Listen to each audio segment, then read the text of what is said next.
নজর রাখবো পরবর্তী খবরের দিকে। ব্যারাকপুরে মনোনয়নপত্র জমা দিতে হাজির কামারহাটির তৃণমূল প্রার্থী মদন মিত্র।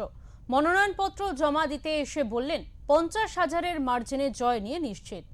একই সাথে অমিত শাহকে খোঁচা মেরে তিনি বলেন 15 দিন নয় 30 দিন থাকুন, একেবারে ভোট গণনার পর মুখ শুকনো করে তারপর ফিরবেন।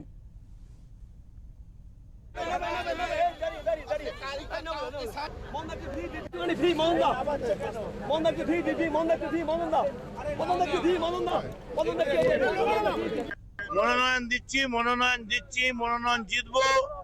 250 বেশি সিট নিয়ে মমতা ব্যানার্জি আসছে। আর মোদী